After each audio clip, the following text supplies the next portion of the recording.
अगर आप food analyst exams की प्रिपरेशन कर रहे हो और आपके आंसर्स कोर्ट ऑफ लॉ में रिजेक्ट हो जाते हैं तो रीज़न सिर्फ एक होता है, लीगल डिफेंसिबिलिटी।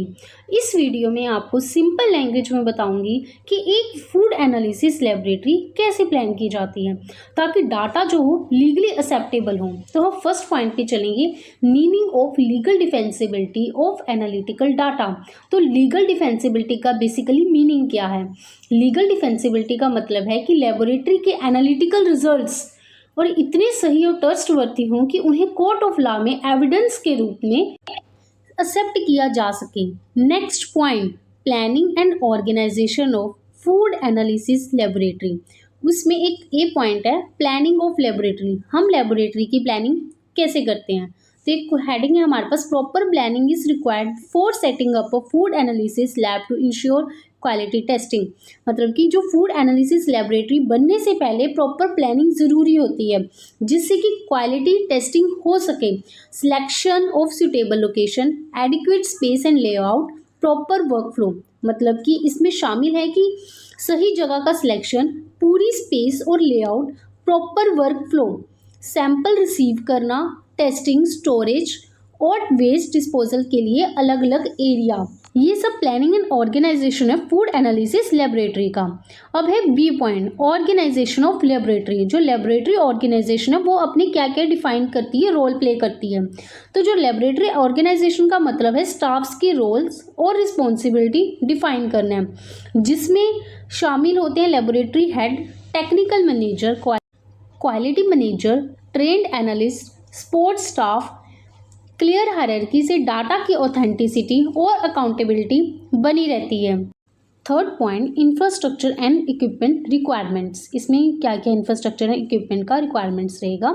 प्रॉपर लेबोरेटरी बिल्डिंग, सही लाइटनिंग होनी चाहिए और वेंटिलेशन, कैलिब्रेटेड इंस्ट्रूमेंट्स होने चाहिए, मेंटेनेंस और कैलिब्रेशन के रिकॉर्ड्स होने चाहिए, वैलिडेटेड मेथड्स का यूज़ होना चाहिए। Calibration and validation ensure accuracy, जो लीगल डिफेंसिबिलिटी के लिए एसेंशियल है। Fourth point, documentation, proper sample collection. Fourth point में हम देखेंगे कि सैंपल का सही कलेक्शन है, सैंपल लेबलिंग और कोडिंग है, चेन ऑफ कस्टडी मतलब सैंपल का पूरा रिकॉर्ड, सैंपल स्टोरेज कंडीशन होनी चाहिए, प्रॉपर डॉक्यूमेंटेशन होनी चाहिए, हर सैंपल का रिकॉर्ड होना चाहिए। Documentation is the backbone of legal defensibility. एक बैकबोन होती है लीगल डिफेंसिबिलिटी की। Fifth point, NABL and ISO IEC 17025 accreditation.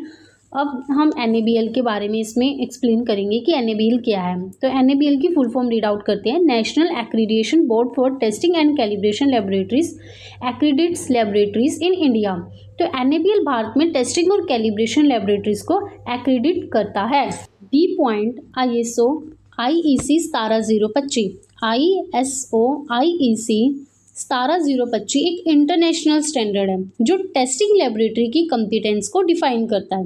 इसमें जो मेन पॉइंट्स हैं, क्वालिटी मैनेजमेंट सिस्टम है, ट्रेंड एंड कॉम्पिटेंट स्टाफ है, वैलिडेटेड टेस्ट मेथड्स हैं, इक्विपमेंट कैलिब्रेशन है, मेजरमेंट ट्रेसेबिलिटी होनी चाहिए, इंटरनल ऑडिट्स और मैनेजमेंट रिव्यू। और ISO 17025 फॉलो करने से रिजल्ट्स जो हैं लीगली एक्सेप्टेबल हो जाते हैं कि हमारे जो रिजल्ट्स हैं बिल्कुल ठीक है कि हमने ISO 17025 को फॉलो किया है। Next point 6, quality insurance and quality control, QA and QC।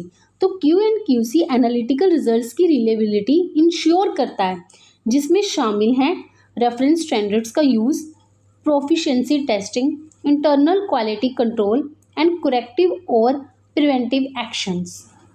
Seventh point, laboratory safety requirements. तो लेबोरेटरी सेफ्टी स्टाफ इन्वायरमेंट और सैंपल्स को प्रोटेक्ट करने के लिए ज़रूरी है। इसमें चीज़ें होती हैं, PPE का use, gloves, lab coat, goggles, chemicals का सही स्टोरेज और लेबलिंग, फायर सेफ्टी और emergency exits, waste management, safety training. Next is 8 point, importance for food analyst exams. Food analyst exams के लिए इम्पोर्टेंस, थ्योरी और डिस्क्रिप्टिव क्वेश्चंस में बार बार आते हैं, फूड सेफ्टी लॉ से रिलेटेड होता है, केस स्टडी क्वेश्चंस के लिए इम्पॉर्टेंट है। मैं इस टॉपिक से रिलेटेड MCQs में नेक्स्ट वीडियो में कवर करूंगी। वीडियो को लाइक, शेयर एंड सब्सक्राइब ज़रूर करें ताकि आप नेक्स्ट इन्फॉर्मेटिव वीडियो मिस ना करें। Thank you.